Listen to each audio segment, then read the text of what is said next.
acompañarnos hoy aquí al bautizo de La buena reputación, la nueva novela de Ignacio Martínez de Pisón, que mañana, a partir de mañana, estará en todas las librerías y hoy en exclusiva en la presentación. Por mi parte, contamos hoy con Nayad. Ella va a conversar con Ignacio y probablemente desgranarán muy a fondo la novela. Quería contextualizar un poquito antes de que arranque la presentación, porque como en esta ocasión la presentación es muy temprana respecto a la salida del libro y probablemente casi todos no habéis tenido ocasión de leer todavía, contextualizar un poquito. Es una novela que transcurre por varias ciudades, por Melilla, por Tetuán, Málaga, Zaragoza y Barcelona. Una historia que transcurre desde 1950 hasta la mitad de los años 80, hasta el 87, con lo cual vamos a vivir a lo largo de todas estas ciudades una parte fundamental de la historia de nuestro país, contada a través de 5 miembros de una misma familia. No es la familia completa, son 5 miembros que ha elegido Pisón. Maestro de la cotidianidad y una persona que ha retratado la familia, yo creo que como muy pocos autores hoy en día, en esta novela vuelve a su fuerza mayor. Yo creo que entre los muchos puntos que van a salir hoy aquí, que probablemente comentarán ellos dos, yo quisiera únicamente poner una semilla en un aspecto que me parece muy importante de la novela, ¿no? Y es el tratamiento que hace Ignacio de la importancia de la herencia que recibimos de nuestras familias y el peso que cargamos a nuestros hombros de la herencia familiar, por una parte, y por otra parte lo que configura nuestro estar en el mundo, que es nuestro sentido de la pertenencia, nuestra necesidad de encontrar nuestro lugar en el mundo y cómo este lugar en el mundo termina siendo al fin y al cabo aquel lugar del que partimos, es decir, el lugar en el que hemos crecido y en el que se ha desarrollado nuestra infancia. El libro va a transcurrir a lo largo de estos años de la historia de España y de esta evolución de estos 5 miembros de la familia. El libro va a contar un viaje inicial desde Melilla hacia Zaragoza y va a retroceder desde allí hasta Melilla de nuevo. Como una parte de la familia se siente identificada con aquella parte en la que creció, que es Melilla, y otra parte de la familia, que son los nietos de la familia, se sienten identificados con aquella parte en la que crecieron, en la que pasaron su infancia, que es en este caso Melilla. Un viaje de ida y un viaje de vuelta. El lugar esencial en nuestras vidas, como digo, es ese territorio de la infancia. Nada más, por nuestra parte, por parte de Seix Barral, el orgullo tremendo de contar con la nueva novela de Ignacio, muy convencidos de que estamos ante un hito muy importante y dicho con la boca muy grande y con la barbilla bien alta en la historia de la literatura de nuestro país, y muy contentos de bautizarla aquí en Mas Bernat, que ha sido nuestra casa, es nuestra casa y nos acompaña siempre. Y os dejo con ellos para empezar a entrar en el... Bueno, no me hubiera imaginado nunca que estaría aquí en Barcelona presentando una novela en la que sale Nabor, que es un sitio que no sale en ningún sitio, o sea, no hay referencias por ninguna parte. Y me extraña muchísimo también que nunca antes nadie hubiera, bueno, supongo que sí antes se ha hecho, pero que la ciudad de Melilla no haya sido más materia literaria y no haya sido más escenario de muchas novelas y de muchas obras, porque es un sitio increíblemente extraño, cerca de los dos países, pero lejos de cualquier otro. Pero bueno, venimos a hablar un poco primero de la novela. Yo os la quería vender un poco, pero claro, casi todos los que estáis aquí sois amigos de Pisón o lo que no, le conocéis bien y sabéis muy bien cómo escribe, así que no tiene mucho sentido venderos la novela. Solo os puedo hablar un poco de mi experiencia lectora con esta novela, que ha sido magnífica. La verdad es que son tópicos, ¿no? que se dicen siempre cuando se presentan las novelas, pero la verdad es que desde la primera página es como que te va llevando así de forma como muy suave, sin estridencias, como muy armónica, y hasta la página 600 y pico que tiene la novela, que no son pocas páginas. Y es para mí básicamente una historia familiar. Y es una descripción de una familia que al final la sensación que tienes es que podría ser la familia de cualquiera de nosotros, ¿no? Independientemente de que las circunstancias históricas o bueno, geográficas sean muy distintas, ¿no? Y a mí me ha parecido magnífico la forma que tienes de retratar sobre todo todos los personajes, los detalles, ya lo ha dicho Elena, la capacidad de captar todo lo cotidiano, pero yo creo que aquí hay una cantidad de detalles de la vida cotidiana que da la impresión de que Pisón ha estado en todo momento, en todos esos sitios y en todos esos años que ha estado ahí, que lo ha vivido y que es increíble, o sea, porque te conozco, y si no pensaría que sí has estado realmente a lo largo de la vida de esta familia, ¿no? Y yo creo que también es una novela sobre esta estructura tan frágil que tienen la mayoría de las familias, donde una ruptura muy pequeña pues significa muchas veces el que se desmorone toda la familia, ¿no? Luego hay otros temas que son, digamos, forman parte de las circunstancias de esta familia, pero que son muy interesantes y que no se han tratado. Por ejemplo, lo que es la presencia de los judíos, en este caso en Melilla en concreto, pero que no es un tema que literariamente haya sido muy explotado. Y de hecho, yo creo que la identidad española muchas veces no se concibe como que haya esa presencia de lo diverso, ¿no? Una vez yo estaba en una mesa redonda con una persona progresista que tenía una visión pues del mundo muy progresista y decía, no, si es que en España desde que se expulsó a los moriscos no ha habido diversidad hasta que llegaron los primeros inmigrantes a finales de los 80, ¿no? Cuando en realidad es una historia que sí que existe pero que está completamente oculta, ¿no? Yo creo que mejor que cuentes tú lo que te parezca más interesante de contar. La labor de documentación también es impresionante, es como que ha habido mucha, supongo. Sí.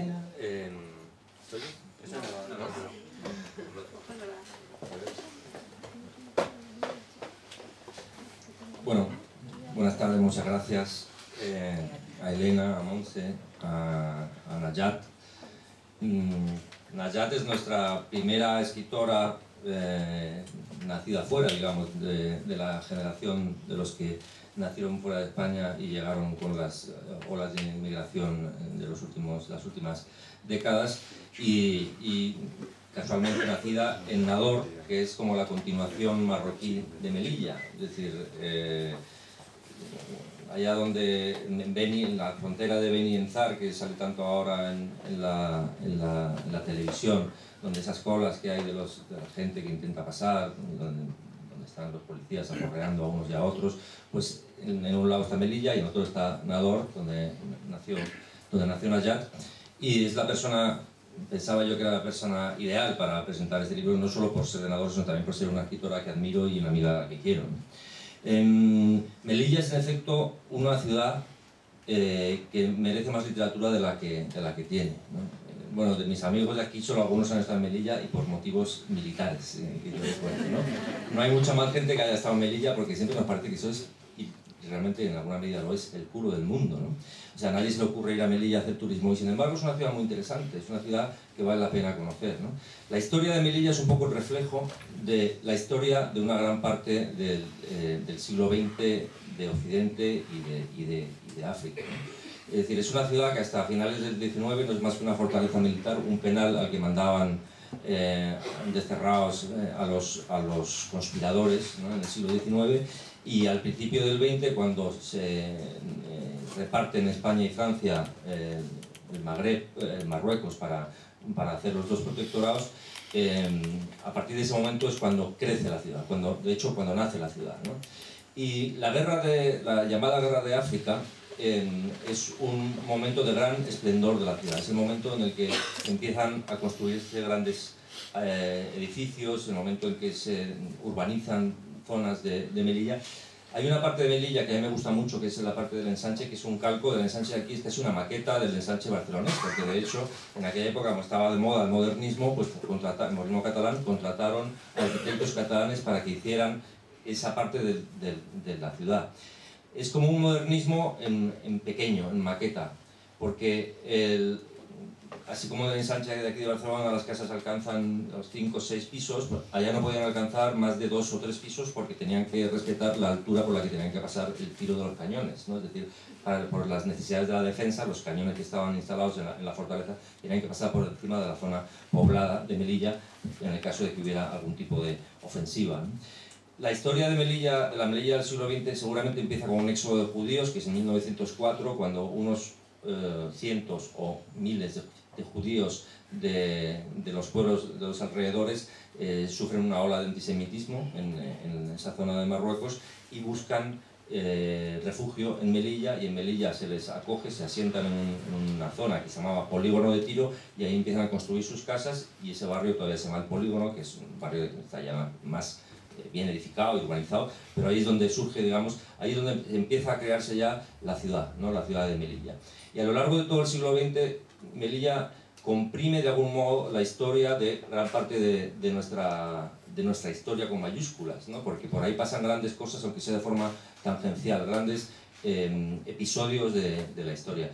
Empezando por esa guerra de África, es decir, la aportación española a la colonización del siglo XX con un supuesto objetivo civilizador, que también es un objetivo, lógicamente, pues, depredador, y con una serie de episodios que, sobre todo en el año 21, el desastre anual y las represalias posteriores, pues, que mancharon aquello de sangre, que mancharon también la relación con algunos, con los pobres, nativos, con pobladores, o la terminaron de algún modo. Por ahí pasa también luego la historia de España, y hasta tal punto pasa por ahí que los ejércitos, las tropas de Franco, pues pasan por África camino de la península y pasan por la zona del protectorado, ¿no? Pero luego en la época posterior, en el protectorado, la época del protectorado posterior a la guerra civil, también eso es un reflejo del proceso de descolonización que se vive en el resto de África, ¿no? En el año 56, Franco, que tenía un régimen que internacionalmente no contaba nada, digamos, se vio obligado a ceder su parte marroquí después de que nacionalistas marroquíes, digamos, empezaran a poner bombas y a mostrar su presencia y su fuerza en la zona francesa protectoral, y Franco rápidamente, pues, en cuanto Francia renunció a su parte marroquí, Franco renunció a la suya. Y esto ocurre en el año 56. La historia mía empieza en el año 50, y en Melilla, en ese momento, se están dando dos movimientos que a mí me parecen movimientos de población que me parecen muy interesantes y al mismo tiempo muy desconcertantes, ¿no? Porque reflejan un poco la inestabilidad de la zona, que es, en el año 56 los españoles del protectorado empiezan a volver a la península, pero muchos de esos españoles han nacido ya en el protectorado y han crecido en el protectorado, y la península es una referencia simbólica de su país, ¿no? Ellos vuelven a la península, pero en realidad ellos no han nacido en la península ni han crecido. Y al mismo tiempo, los judíos de Melilla, o los judíos del norte de África, inician su regreso a su territorio, que es el Estado de Israel, fundado en el año 48, y que creen que es su territorio porque sus abuelos de hace 100 o cientos o miles de años vivieron allá, ¿no? Es decir, hay dos olas de movimientos de población en dirección al propio país, que no es nunca el propio país, de hecho, que las experiencias personales de esos individuos no están vinculadas ni las de los españoles del protectorado de la península, ni las de los judíos del norte de África a Israel, pero sigue existiendo esa idea de pertenencia. Y en ese marco de, digamos, inestabilidad política o de incertidumbre ante el futuro, pues aparece o está esa familia mía de clase media, de la clase media de entonces, es decir, que la clase media entonces era clase alta, ¿no? En una España como aquella, en la que la clase media escaseaba, pues tener una empresa de consignación de buques y tener dinero suficiente, pues, para tener un piso propio y poder viajar y todo eso, es una clase alta, ¿no? En aquella época. Y se enfrentan a las incertidumbres del futuro, y cada uno de ellos responderá ante esa situación también desde el punto de vista personal, digamos, vinculándose más a su propia comunidad. Es decir, su reacción va a ser, en el caso de Mercedes, que es española, nacida en Zaragoza, también tiene el mito de su ciudad, ¿no? Ella nació en Zaragoza y su padre está encerrado en Zaragoza, y su idea es regresar a Zaragoza, aunque ella nunca vivió en Zaragoza, vivió muy poco tiempo en Zaragoza, ¿no? Y su idea es regresar a los orígenes, mientras que, por su lado, por su cuenta, Samuel, que es judío, se siente vinculado a Melilla y ve con espanto que sus amigos judíos de Melilla, que han crecido en Melilla, que son tan melillenses como él, se plantean ese regreso, lo que en hebreo llaman hacer la aliyá, que es volver a la tierra prometida, volver a Israel, ¿no? Y abandonar lo que son sus verdaderas raíces, que son las raíces que son la ciudad en la que ellos jugaban de niños por las calles, en la que ellos trabajaron, en las que ellos se enamoraron, se casaron, en las que ellos han fundado una familia, y sin embargo sienten esa pulsión atávica de regresar al propio territorio, ¿no? Esto ocurre en el año 56, en una época, ya digo, de mucha de incertidumbre, ¿no? Y esas son las respuestas digamos, de este grupo de personas, ¿no? La Melilla judía realmente llegó a ser muy próspera. Todos esos edificios del ensanche melillense reflejan la prosperidad de esos comerciantes y esos negociantes judíos que al calor de la guerra de África pues hicieron mucho dinero y lo exhibían, ¿no? Las fachadas de esos edificios del ensanche melillense son unas fachadas que tienen algo de ostentoso, ¿no? Porque parece que están compitiendo entre ellas para ver cuál de esas casas demuestra mejor la prosperidad, una prosperidad mayor por parte de una familia o de otra. Realmente, si no conocéis Melilla, es un sitio que merece la pena conocerse, aunque solo sea por ver en fin, toda esa parte de la historia melillense, ese pasado de esplendor que hubo en Melilla, mezclado con tantas otras cosas, ¿no? Melilla también tiene, pues, evidentemente, esa extraña mezcla de población y de cultura. Ahora mismo, de los 80.000 habitantes de Melilla, la mitad son musulmanes, ¿no? Judíos quedan muy pocos ya, pero en un momento dado, en los años 50, la comunidad judía fue realmente amplia y poderosa. Y una parte de la historia de Melilla que cuento, pero al final de la novela, es la parte en la que precisamente, en vez de ser los judíos los que sufren la injusticia de la historia, los que lo sufren son los musulmanes de Melilla.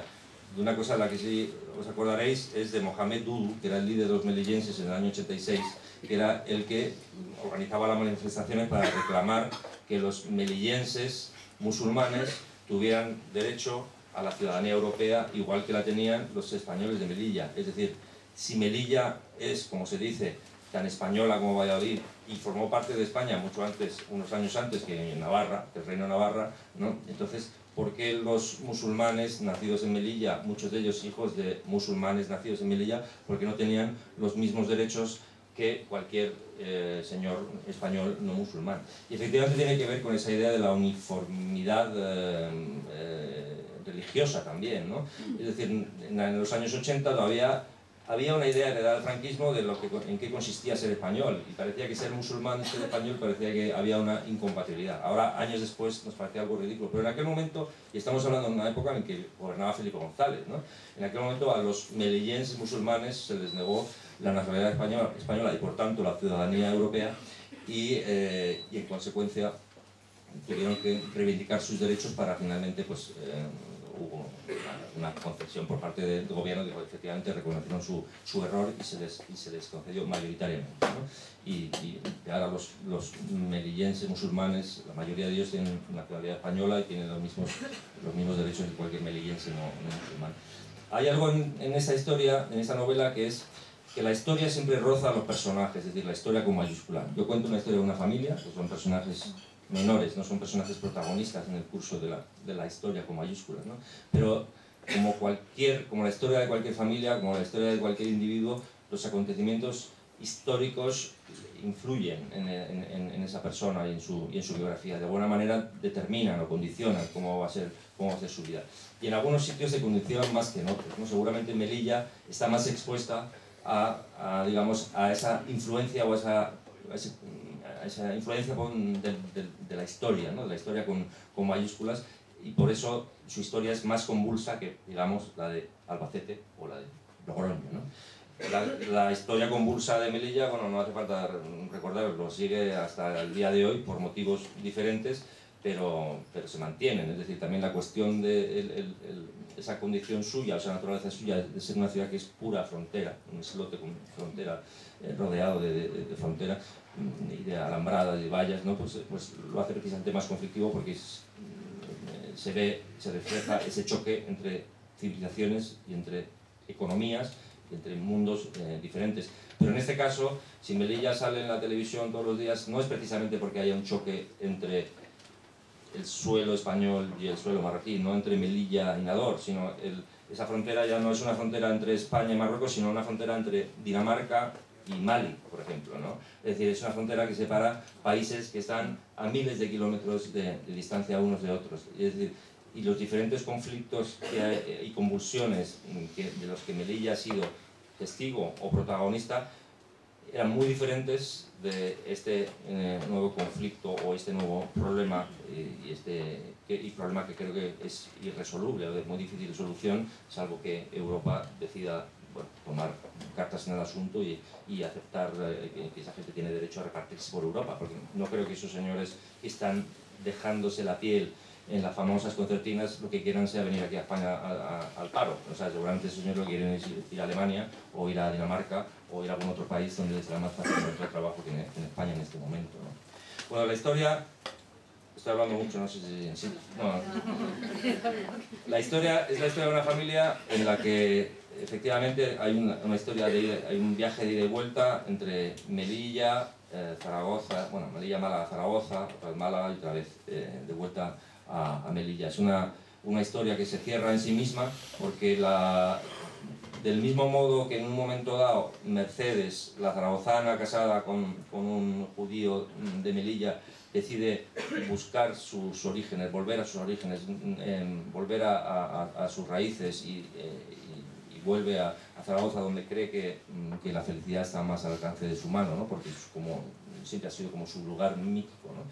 Del mismo modo, su hija Miriam será la que en un momento dado, ella que ha nacido en Melilla pero luego ha fundado una familia en Zaragoza, será la que volverá también a Melilla para recuperar sus orígenes, y sus historias se cruzan y cierran la historia como un círculo. Entre tanto pasan cosas, ¿no? Entre tanto pasan las cosas que pasan en todas las familias, es decir, hay matrimonios, hay conflictos, hay funerales, hay niños que crecen, hay niños que se portan bien, niños que se portan mal, y todas estas cosas urden una red de pequeños acontecimientos, de pequeñas anécdotas, de pequeñas relaciones entre personas que a veces se rasgan por algún lado, que a veces se rompe o a veces explota también, ¿no? Y que puede dar lugar a una pequeña gran tragedia, o por el contrario, puede dar lugar a un conflicto que va a tardar mucho tiempo en resolverse. Y entre tanto lo que pasa pasa la vida, ¿no? La vida normal de una familia de clase media. La clase media, pobrecita, siempre ha sido muy denostada por los escritores, y a mí me gusta mucho hablar de la clase media, ¿no?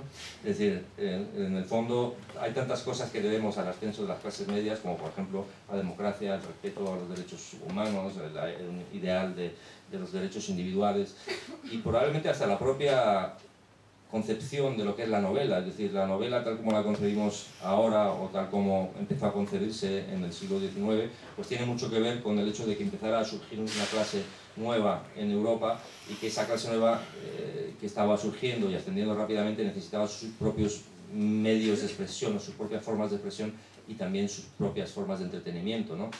Y esta novela pues es en cierto sentido decimonónica. Es decir, de vez en cuando a uno le gusta reconocer que hay una gran tradición, antigua tradición de escritura, de literatura realista, a la que nos debemos muchos escritores. Yo pues me siento tan deudor de algunos escritores del siglo XIX como de algunos contemporáneos, y me gusta mucho pensar que también ahora, 100 y pico años después, mi literatura desciende directamente de algún escritor de aquella época. Escritores, algunos de los cuales, los grandes, pues mantienen una sensación de contemporaneidad. De los libros de Jane Austen han pasado 200 años, pero algunos de ellos los lees ahora y están tan frescos o más frescos que libros escritos hace 10 o 15, ¿no? Es decir, hay libros que envejecen bien y libros que envejecen mal. Y hay algunos libros de hace 200 años que han envejecido muy bien y que da gusto releer, ¿no? Y en fin, yo ya sé que ahora reivindicar ser un poco decimonónico pues no es lo que se vende, pero uno es como es. También me gustaría ser sueco y medir 2 metros, pero yo, ser más bajito, soy de Zaragoza y encima soy decimonónico. No, creo que no se está muy bien como eres, porque hay un sentimiento que aparece mucho en algunos de los personajes, sobre todo cuando están en Melilla, que es esa sensación de temporalidad, ¿no? De que la vida en Melilla no es para siempre, porque de hecho eso es África. Me fijé porque a veces hablando con personas que están viviendo en Melilla siguen todavía teniendo esa sensación de que igual ahora es por la amenaza, digamos, demográfica, que claro, los musulmanes tienen más hijos, van a ser cada vez más, y como no hay ese concepto de que los musulmanes son y se sienten los más españoles de Melilla, porque cuando aparecen en las noticias las vallas de Melilla con todos los marroquíes reclamando Melilla para Marruecos, son del otro lado, no son los que están en Melilla. Entonces, bueno, eso era un pretexto un poco para hablar de un tema que yo creo que es también fundamental en toda la novela, que es el tema de la identidad. Muy sutilmente lo tratas, ¿no? Como la búsqueda de la identidad de algunos de los personajes y cómo pues en un momento determinado ir a buscar el origen al pasado más que al presente. Por ejemplo, en el personaje de Samuel, ¿no? Que es un personaje que al principio no tiene esa necesidad, ¿no? de reivindicarse como judío ni de hacer nada como... pero en cambio, cuando esas circunstancias de las que hablabas le desestabilizan de alguna forma, es algo muy, muy típico, ¿no? De cuando las circunstancias, tanto vitales como las reales, las que marcan el rumbo de la historia, pues hacen que empieces a plantearte el tema de la identidad. Pero también hay otros personajes que igual no están tan marcados por esa identidad judía. Estoy pensando en Miriam, por ejemplo, pero que también tienen la necesidad de pertenecer a algún lugar, ¿no? Y más concretamente Miriam dice en un momento en que ha heredado y tal, no se trata de la cantidad de pisos que tenga, sino de tener un lugar al que pertenecer, ¿no? Sí, la idea del arraigo es muy española, ¿no? No es de un sitio y parece que lo es para siempre y que eso le marca definitivamente. En Estados Unidos ya sabemos que no es así, ¿no? En Estados Unidos las familias cambian de ciudad constantemente, no tienen esa idea de pertenecer tanto a un sitio. En Melilla y también en lo que era el protectorado, es decir, en esa zona del norte de Marruecos hasta el año 56, sí que había esa sensación de que sus vidas eran temporales, ¿no? De que, primero, en Melilla una gran parte de la población entonces y ahora eran funcionarios y militares que estaban ahí durante una temporada y sabían que al cabo de X tiempo volverían a la península. Y eso transmitía al resto de ciudadanos de Melilla también esa sensación de provisionalidad, ¿no? Porque las relaciones sociales estaban marcadas precisamente por cambios constantes. Ahora ha venido pero estará 2 años y luego lo destinarán no sé dónde, ¿no? Los hijos de tal se encontrarán en el colegio, pero luego ya dentro de 2 años se irán a Valladolid y ya dejarán de verse. Hay una sensación constante de provisionalidad, que por cierto me gusta mucho en una parte de la novela, que es cuando sale Nador al principio.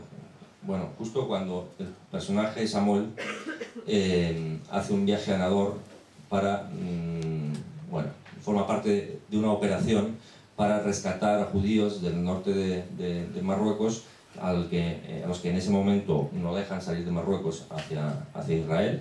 Es decir, ya ha terminado el protectorado y el nuevo rey, Mohamed V, que no es antisemita, no es particularmente antisemita, pero hay una parte de la población marroquí que sí que lo es, y en todo caso muchos judíos sefardíes de esa zona se consideran perseguidos y desean salir.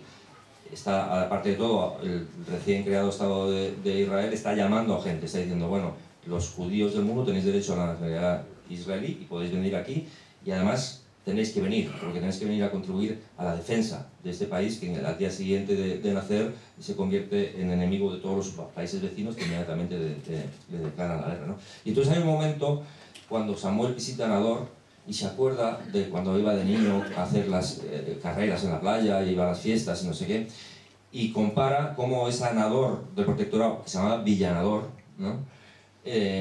Cómo desaparece en muy poco tiempo. Es decir, él llega a Nador cuando ya no es Villanador, cuando Nador ya es marroquí, pero todavía siguen siendo los mismos edificios, las mismas calles, siguen los nombres de los bares, sigue poniendo Cooperativa Caza y Pesca, ¿no? Hay uno que se llama así, Bar Los Hermanos no sé cuánto y tal, pero eso ya está dejando de ser española, ya la ciudad no se llama Villanador, sino que se llama Nador, aunque el equipo de fútbol todavía se llama Villanador, todavía van quedando como restos, y todo ese pasea melancólicamente por ahí diciendo, bueno, es que ese mundo que yo conocía y que yo creía que era firme, estable, consolidado, duradero, desaparece de un día para otro, ¿no? Y eso va a marcar la vida de unos y otros, y seguramente va a hacerles buscar el arraigo en algún sitio. En el caso de Mercedes es un arraigo geográfico, ¿no? Es decir, ella dice, bueno, yo soy de la península y nací en tal sitio y soy de ahí. Pero en el caso de Samuel es un arraigo de otro tipo, porque él lo que hace es esa identidad que él ve en peligro, o es en ese momento de incertidumbre y de zozobra, que él siente que vive una situación de inestabilidad, él busca refugio en la comunidad. Una comunidad que no le ha valorado mucho precisamente porque él no es un ortodoxo, es decir, porque se casa con una gentil, porque está en buenos tratos con el régimen franquista y a veces consideran que él puede informar a las autoridades militares españolas en el protectorado, porque sus propios compañeros le reprochan que no respete todas las festividades judías, porque es un hombre que, digamos, es un judío demasiado moderno en algunos aspectos para su época y para su comunidad. Y entonces él busca esa protección en su propia comunidad y para ganarse de nuevo el afecto y el respeto de los miembros de la comunidad judía de Melilla es para lo que interviene en esta operación, que es una operación real de rescate, de ayudar a salir clandestinamente a judíos del norte de África, de los cuales salieron nada menos que 25.000, es decir, si desde 1492 muchos sefardíes de la península, muchos judíos españoles se habían repartido por esa zona, en ese momento no podían salir y se organiza una operación que lo organiza el Mossad. Es muy curioso porque lo organiza el Mossad, los servicios secretos israelíes, con la colaboración o con la tolerancia de la autoridad del régimen franquista, que a su vez no reconocía el Estado de Israel. Es decir, que había una contradicción ahí de cómo es posible que el régimen de Franco no reconozca el Estado de Israel, pero luego admita la colaboración o permita que unos servicios secretos de un Estado no reconocido intervengan en el suelo español para montar una operación de rescate de los judíos del norte de Marruecos. Operación que acaba en el año 61 con un naufragio que entonces no tuvo mucha repercusión, pero que pudo causar ciertas consecuencias de crisis internacionales, que fue el naufragio de un barco pesquero que salió de Melilla hacia Gibraltar y en el que viajaban 40 y tantos judíos del norte de Marruecos y que naufragó, ¿no? Y entonces fue cuando toda esa operación salió a la luz y estuvo a punto de causar una crisis diplomática entre Marruecos y España. Bueno, entonces Samuel, que es por su condición, bueno, de judío, de hombre de persona conocida en Melilla, de persona que tenía muy buenos contactos en el puerto por su trabajo y tal, pues es un poco el que organiza toda esa operación en Melilla, ¿no? Y al mismo tiempo va a ser una persona que va a utilizar esa operación también para redimirse ante su comunidad, para volver a ser valorado por los judíos de Melilla, por la comunidad judía de Melilla, que hasta ese momento lo miraban con desconfianza. Y digamos que cada uno de esos personajes va buscando efectivamente el arraigo, lo va buscando de alguna manera, ¿no? Unos buscan el arraigo geográfico, otro busca la protección de la identidad. Creo que en los momentos de debilidad y de incertidumbre hay esa tendencia, digamos, elemental o primitiva, ¿no? a buscar la fuerza del grupo, de la comunidad o de la tribu, en definitiva. No sé, a mí me ha recordado mucho un proceso que hacen muchos inmigrantes cuando este prototipo de inmigrante que igual ha salido un poquito más de la comunidad y que ha hecho pues, una vida algo más adaptada al país donde está viviendo, pero en un momento dado tiene, no sé, le pasa algo, pierde el trabajo o le pasa cualquier cosa relacionándose con personas y de repente pues hay esa vuelta al origen o a intentar... A los tuyos, ¿no? A los tuyos, pero que me parece muy original la forma en que Samuel lo hace, ¿no? Porque no consiste en de repente volverse muy religioso. Bueno, sí, hay un episodio al final. Es que no sé hasta qué punto contar cosas porque luego se revelan, ¿no? Ya, bueno, estamos destripando sobre todo la parte melillense. Pero eso solamente es... Es que a mí me parece increíble porque desde el otro lado, desde Nador, era como sentía una fascinación por Melilla porque era como un mundo aparte, un mundo completamente distinto y siempre había querido vivir en Melilla para poder saber qué era lo que era exactamente Melilla. Entonces a través de la novela, por eso te pregunto mucho por Melilla, pero a través de la novela parece que uno pueda vivir un fragmento de la historia de ahí, ¿no? Sí, a mí me gustaría poder ser negociante porque yo montaría en Melilla de verdad un sitio para que se jubilaran los ancianos españoles porque hace un tiempo estupendo. Florida, ¿no? Sí, una especie de Florida en España, ¿no? Es un están sitio... jubilando los marroquíes, o sea, los marroquíes musulmanes de aquí nacionalizados. O sea, los de Nador que emigraron aquí y se han nacionalizado españoles se están retirando a Melilla. Mi padre, ¿Ah, sí? por ejemplo, está en Melilla. ¿Ah, sí? Porque claro, estás al lado de Nador, pero tienes médico en Melilla porque tienes nacionalidad.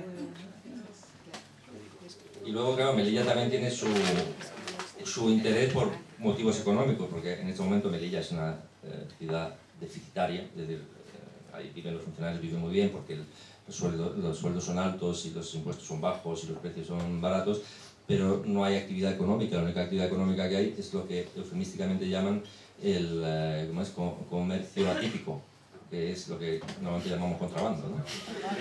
Pero claro, es que es un contrabando que está perfectamente tolerado por las autoridades porque de ese contrabando no solamente viven gran parte de la población de Melilla, es que vive gran parte de la población de los pueblos y ciudades cercanos, ¿no? Y si la policía persiguiera a los contrabandistas, se acabaría la actividad del puerto de Melilla y se acabaría seguramente los pocos ingresos que tienen muchos de los ciudadanos españoles y marroquíes de la zona, ¿no? Por eso también es interesante una ciudad que en el fondo económicamente vive de algo que sabemos que aquí no aceptaríamos, es decir, del mismo modo que el franquismo, porque para el franquismo el protectorado fue una burbuja extraña donde se permitían cosas que aquí no se permitían, ¿no? O sea, la libertad de cultos se aprueba en el 67, sin embargo en el protectorado y luego en Melilla había mezquitas, había sinagogas, es decir, lo que no se permitía en la península se permitía allá. Pues del mismo modo, esa persecución a veces de delitos fiscales o de contrabando y tal, que se practica en la península, no se puede practicar ahí, porque entonces hundirías la pequeña economía propia que tienen allá, ¿no? Lo cual hace aún más contradictorio también el lugar, ¿no? Cuyas bases, las bases económicas de Melilla y de la vida de la población están rondando la ilegalidad, ¿no? Bueno, dejemos de hablar de Melilla. Va. Los personajes, a mí es que, bueno, hay personajes que son de lo más normales en muchos aspectos, pero luego, no sé, están tratados de una forma que no puedes dejar de prestarles atención en ningún momento y incluso hay momentos en los que no sé, les coges hasta antipatía, pero tú no permites que los juzguemos en ningún momento, ¿no? Como que hay una cierta compasión. Sí, bueno, ¿no? Tu mirada. Que quiero pensar que cuando un escritor crea personajes, lo que está creando son seres de carne y hueso, personas de verdad, ¿no? Que uno puede percibir como personas que ha conocido o que podría conocer en la vida real.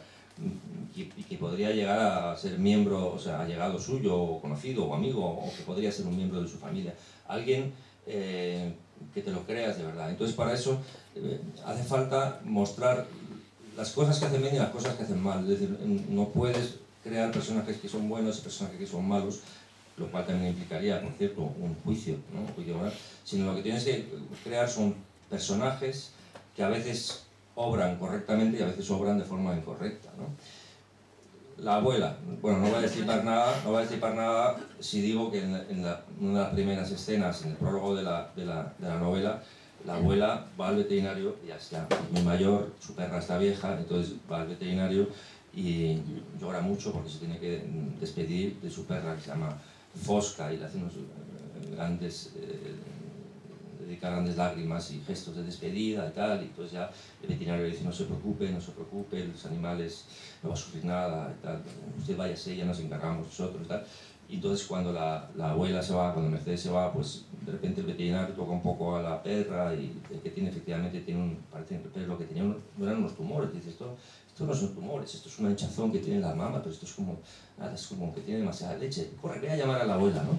A doña Mercedes, entonces van a llamar a doña Mercedes, ¿no? Y doña Mercedes vuelve y dice, ¿qué pasa? Y dicen, no, una gran noticia, doña Mercedes, que su perra no va a morir, que aún le quedan unos cuantos años de vida. Dice, no le había dicho que me mandara la factura, usted haga su trabajo y calle, ¿no? Que ya me he despedido. Que ya me he despedido de usted, ¿no? Es decir, de repente presentas a un personaje que parece que quiere mucho a su perra, pero ha decidido que se va a librar de ella y que ha mandado al veterinario que la sacrifique, y la tiene que sacrificar, ¿no? Y entonces, así ya presentas a un personaje que sabes que luego va a ser capaz de hacer alguna cosa que es bastante peor, ¿no? Con una determinación...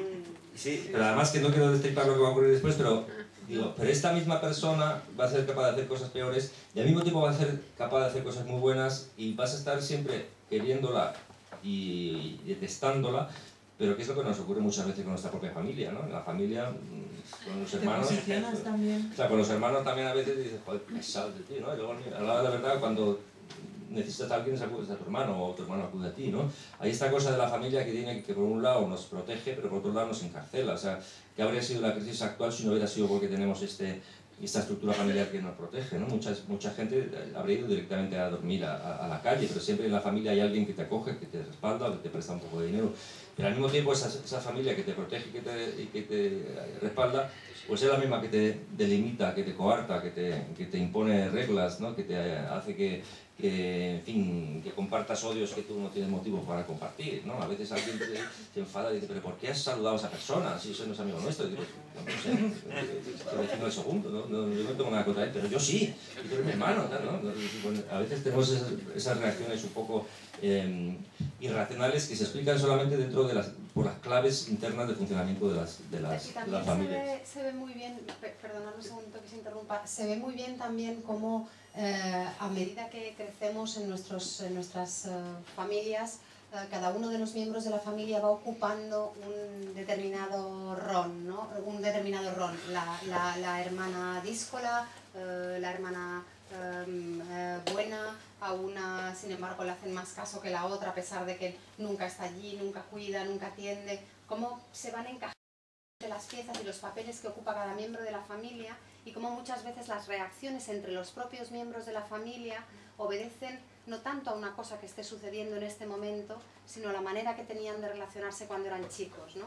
Eso que es tan que, como decía Nayat, ¿no? Que hace que al leer sientas verdaderamente que estás leyendo, que estás sintiendo algo que tú puedes estar viviendo, que tú puedes haber vivido y que de hecho has vivido, eso lo retrata Pisón de una manera excepcional. Bueno, no es porque el cabeza de familia sea hebreo, ni porque los personajes tengan nombres todos del Antiguo Testamento, Elías, David, Sara, Miriam, pero es verdad que los comportamientos de algunos miembros de esta familia son como el reflejo, ¿no? Sí. Son como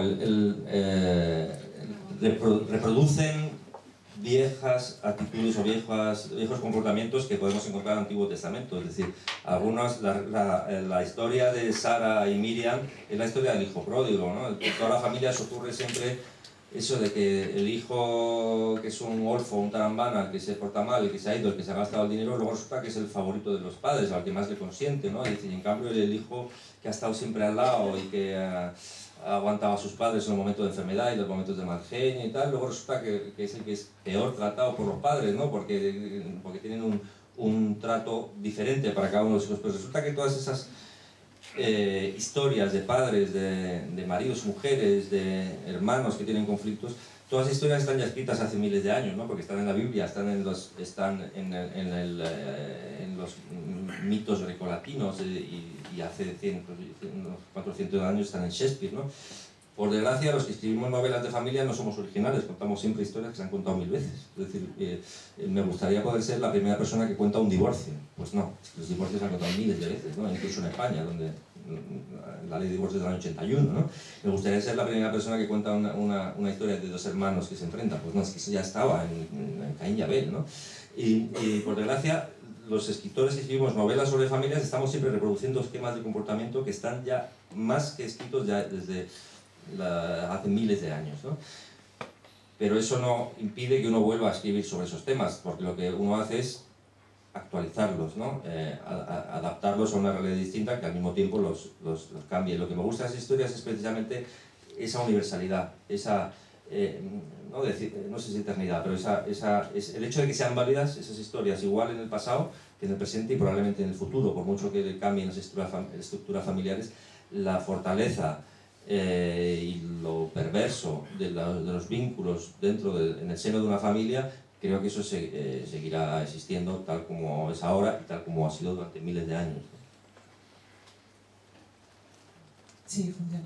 No, yo creo que eso es lo que te permite también dentro de la historia posicionarte frente o sea, dentro de la estructura de la familia, como lector, como lectora, te posicionas y juzgas. Tú no juzgas a los personajes al contar la historia, pero el lector sí juzga si determinado acto es pues tan grave como parece. Sí, yo creo que en relación también a la propia experiencia, a la experiencia familiar que uno haya tenido, ¿no? A mí, por ejemplo, el personaje de la abuela es que me ha traumatizado, ¿no? Pero porque estamos acostumbrados a que esa idea de que las personas cuando se van haciendo mayores se van como siendo más afables, ¿no? Y hay determinados rasgos de carácter que cuando te vas haciendo mayor precisamente se acentúan, ¿no? Los negativos no porque te hagas mayor se van a desaparecer y muchas veces es cuando más se ve, ¿no? Sí, bueno, no sé, hay tantos viejos mal encarados y, ¿no? que esa regla no siempre se cumple, ¿no? Y viejas, porque también en femenino se trata menos, claro. Sí, bueno, en el caso es una vieja, ¿no? La que es bastante cabrona, ¿no? La abuelita típica esa que nosotros pensábamos, la abuelita siempre nos mima, nos quiere, pues esta abuelita, bueno, al mismo tiempo sí que mima, porque es muy consentidora con los nietos, ¿no? Resulta que precisamente tiene 2 nietos medio golfos y son los que le caen bien, ¿no? Ahora, otra historia, que de hecho es el origen de la novela, ¿no? Y con eso si queréis ya termino, ¿no? Porque llevamos 1 hora. El origen de la historia es, Elena lo ha mencionado, la idea de herencia, pero la idea de herencia en el sentido de lo que transmitimos y nos han transmitido, pero también la idea de herencia en el sentido de testamento, ¿no? Porque a mí siempre me ha fascinado cómo todas las familias están muy unidas hasta que hay un testamento, ¿no? Las familias más normales, las más católicas, las que más defienden las instituciones familiares, en cuanto se muere una cuñada sin hijos, bueno, ahí se rompe la familia porque el sofá ese me lo había prometido a mí. No, el sofá era mío. Bueno, por un sofá de aquí, un sofá más, un sofá menos, una familia de esas que parece que no se va a romper nunca, rompe, ¿no? Y en este caso, la idea que me gustaba era que una persona pudiera intentar seguir rigiendo los destinos de otras personas más allá de su muerte. Es decir, que alguien redactara un testamento de tal manera que condicionara la vida de sus nietos para alterar sus destinos. En vez de facilitarles la vida diciéndole, bueno, pues os voy a ceder tal y tal, no, os voy a poner unas condiciones para que tengáis lo que os dejo en herencia y durante 5 años tenéis que demostrar que sois capaces de sacar adelante esta empresa. Es decir, la prueba que les pone es que durante 5 años van a tener que hacerse cargo de las 2 oficinas que ella heredó de su marido, que son oficinas de consignación de buques, una en Málaga y otra en Melilla. Y estos 2, que son unos trambanas, ¿no? tienen de repente que enfrentarse al mundo del dinero, al mundo del trabajo, al mundo, bueno, digamos, a una realidad que para ellos no existía, porque los nietos que realmente se habían preparado estudiando esa cosa llamada empresariales eran los otros, ¿no? Y a esos en cambio les daban unas clases de parking y no sé qué, ¿no? Y entonces lo que me gustaba la idea era cómo la abuela, muerta ya, seguía gobernando los destinos de esos dos nietos, imponiéndoles un cambio en sus vidas, un destino que no era el que estaba previsto para sus vidas, y exponiéndoles a, bueno, a lo que pudiera pasar. De hecho, no contar el final, pero uno supera la prueba con éxito, pero el otro va a tener ciertos problemas de adaptación al medio.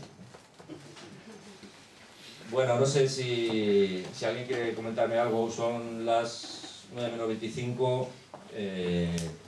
Si queréis hacer algún comentario, alguna pregunta o lo que sea, estaremos encantados de contestar. Puede ser sobre Melilla. Puede ser sobre Melilla, es una ciudad que todos tenéis que conocer, pero no para hacer el servicio militar. Hay una... Perdón, yo interrumpo un segundito nada más. Quien quiera hacer una pregunta que la vaya pensando. Hay una cosa que comentábamos antes con Nayar cuando ha venido, que me ha gustado mucho que lo dijera ella, porque cuando lo digo yo, cuando hasta ahora hemos estado trabajando con el libro internamente, parece que me ciega la pasión literaria, ¿no? Y al venir Nayar veía que estaba ciega igual que yo, porque tiene una cualidad el libro muy bonita, y es que desde esta cotidianidad, desde esta normalidad, desde esta historia familiar tan próxima a nosotros, es decir, no vamos a hablar de gestas, aventuras, es una novela muy cercana, y a la vez muy extraña, porque va a hablar de una ciudad y de lugares que no conocemos y de un tiempo que está lejano, ¿no? Pero sin embargo tiene una cualidad muy bonita, y es que es un libro que una vez entras dentro, y esto se dice muchas veces, lo decimos todos los editores y se dice de muchas novelas, ¿no? Pero es un libro que te acoge también, lo que comentábamos con Mónica, ¿no? Al leer la novela inicialmente, un novelón, ¿no? Esto que decía decimonónico Pisón. Es un libro que cuando entras, que pasa algunas veces, ¿no? No te apetece nada dejarlo, estás deseando llegar a casa para volver a meterte en él, ¿no? Esa llamada, esa necesidad de volver a entrar en el libro es una cosa que efectivamente tienen esas novelas decimonónicas, esas grandes novelas, y que solamente una habilidad enorme y una voz muy potente por parte del narrador es capaz de transmitir y de hacer llegar al lector, ¿no? Por eso, de alguna manera, siento mucho que no hayáis podido leer, que hayamos hecho la presentación tan pronto para no compartir con vosotros, porque no podemos compartir con vosotros mucho de nuestro entusiasmo de la novela, pero por otra parte os envidio muchísimo porque os queda la novela por delante y eso es una gozada. Bueno, yo creo que es un abuso escribir novelas de 600 páginas, o sea, realmente 640 páginas, prometo no volver a hacerlo. La pregunta es ¿por qué existen novelas de 640 páginas? Es decir, los partidos de fútbol duran 90 minutos, las películas duran 100 minutos, ¿y por qué las novelas no tendrían que durar 250 páginas? Es decir, es absurdo que alguien nos diga, no, es que una novela tiene que ocupar 250 o 300, la que sea. Que alguien sea capaz de escribir 640 páginas significa que es capaz de meterse en la vida de una persona, ocupar su tiempo durante muchas horas y tal vez de aburrirles, ese es el problema, ¿no? Es decir, que a veces uno cuando escribe una novela tan larga tiene la preocupación o el sentido de responsabilidad inconscientemente, el sentido de responsabilidad de que digo, por lo menos, ya que está larga, por lo menos que no se aburra, ¿no? No sé si va a aprender mucho de la vida, si la novela le va a cambiar la vida, si va a creer que es buena literatura o mala literatura, pero por lo menos que se esté entretenido durante las muchas horas que le quedan por leer este libro. En fin, bueno, muchas gracias a todos por haber venido, a Elena y a Nayar por este subidón de autoestima. Y la última vez que presenté un libro en una librería aquí en Barcelona fue en el año 96, carreteras secundarias, o sea que han pasado 18 años, pero no espero estar una más antes de los 18.